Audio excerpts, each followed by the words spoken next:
जय श्री राम। आज हम आपको विस्तार से बताएंगे हनुमान द्वारा कालनेमी राक्षस का वध।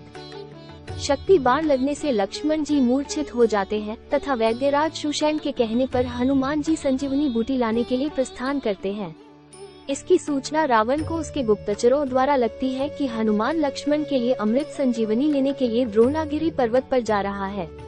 ये सुनकर इंद्रजीत कहता है कि द्रोणागिरी पर्वत पृथ्वी के दूसरे छोर पर है, जहाँ से एक रात में संजीवनी लेकर लौटना असंभव है, तो हमें चिंता करने की आवश्यकता नहीं है पिताजी। लेकिन रावण कहता है कि इंद्रजीत, तुम शायद अब तक हनुमान की शक्ति को नहीं पहचान पाए हो। उस वानर के लिए कुछ भी असंभव नहीं है, इसलिए हमें एक प्रयत्न अवश्य करना चाहिए। तब रावण हनुमान को रोकने के लिए कालनेमी राक्षस के पास जाता है। कालनेमी राक्षस अत्यंत मायावी था, छल बल में उसका कोई मुकाबला नहीं था। इसलिए रावण कालनेमी के पास जाकर कहता है कि हनुमान द्रोणागिरी पर्वत पर लक्ष्मण के लिए संजीवनी बूटी लेने के लिए गया है। यदि वो सूर्य उदय होने से पहले संजीवनी लेकर आ गया तो लक्ष्मण के प्राण बच जाएंगे और हमारे शत्रु जी उठेगा।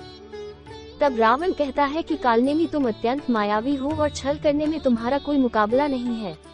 तुम्हें केवल इतना करना है कि किसी भी तरह करके तुम हनुमान को रास्ते में रोक लो, और अगर यह भी ना कर सको तो केवल इतना करो कि जिससे हनुमान सूर्योदय से पहले संजीवनी लेकर ना लौट पाए। रावण का आदेश मानकर कालनेमी तुरंत हनुमान को रोकने के लिए प्रस्थान करता है। हनुमान जी से पहले पहुंचकर वो बीच मार्ग में ही एक स्थान पर अपनी मायावी विद्या से एक कुटिया का निर्माण करता है तथा खुद एक ऋषि के वेश धारण कर लेता है। हनुमान जी को रास्ते में जाता देखकर कालनेमी श्री राम नाम का भजन करने लगता है, जिससे सुनकर हनुमान जी को जिज्ञासा होती है कि ऐसे दुर्गम स्थान पर श्री राम का कोई भक्त है जो कि उनका नाम से भजन कर रहा है। एक राम भक्तों की कुटिया जानकर हनुमान जी उससे मिलने के लिए नीचे जाते हैं और देखते हैं कि कुटिया के बाहर एक ऋषि महात्मा बैठे हैं और राम नाम का गुणगान करते हुए कह रहे हैं, राम जय जय राम, श्री राम जय जय राम, मैं तो राम ही राम पुकारूं। हनुमान उन्हें प्रणाम करते हैं, पूछते हैं कि महात्मन, आप इस दुर्गम स्थान पर श्री राम के कोई भक्त मालूम होते हैं? तब ऋषि रूप धारण किया हुआ कालनेमी राक्षस हनुमान जी को अपने बातों में सम्मोहित कर लेता है और यह प्रदर्शित करता है कि वो बहुत बड़ा ज्ञानी है और वो सब कुछ जानता है।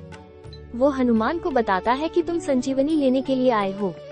उनके इन बातों से हनुमान जी बहुत अधिक प्रभावित होते हैं और उनसे पूछते हैं कि महात्मा, आपको ये कैसे पता?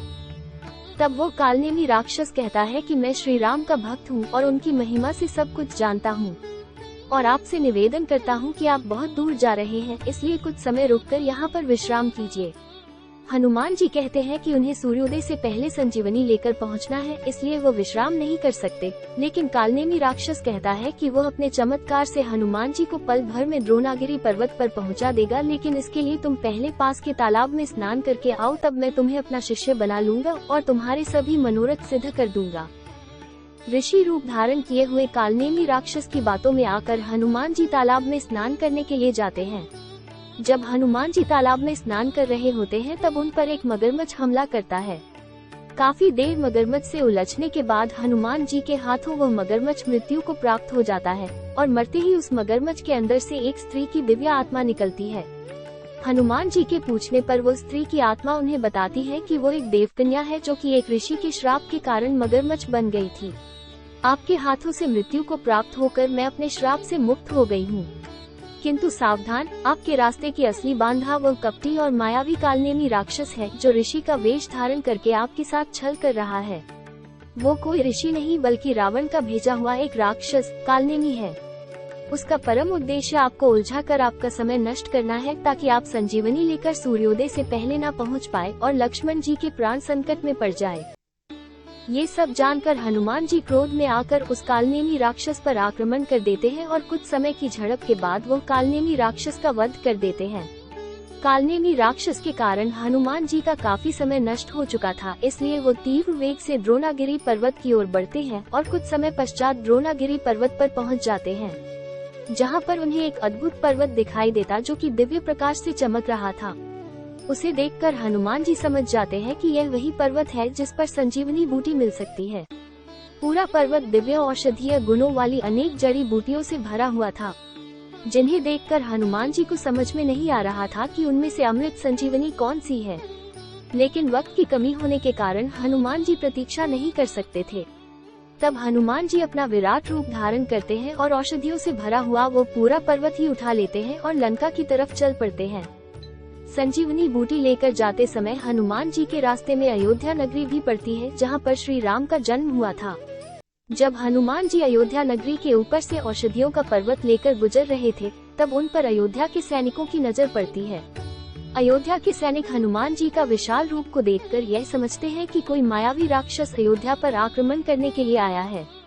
इसलिए इसकी सूचना वो नंदीग्राम जाकर अयोध्या के राजा भरत को देते हैं। अयोध्या पर संकट देखकर भरत तुरंत चले आते हैं और देखते हैं कि एक विशाल वानर जैसा दिखने वाला कोई जीव पूरा पर्वत लिए जा रहा है। उसे रोकने के लिए भरत सम्मोहन अस्त्र का प्रयोग करते हैं। भरत का बाण लगते ही हनुमान जी अचेत होकर भूमि पर गिरते हैं और मूर्छित हो जाते हैं। जब भरत उनके पास पहुंचते हैं तो हनुमान जी मूर्छित होते हुए भी राम राम जप रहे थे।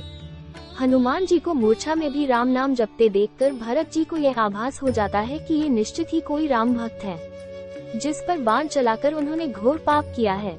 अपने कार्य पर पश्चाताप करते हुए भरत हनुमान जी को जगाने का प्रयास करते हैं।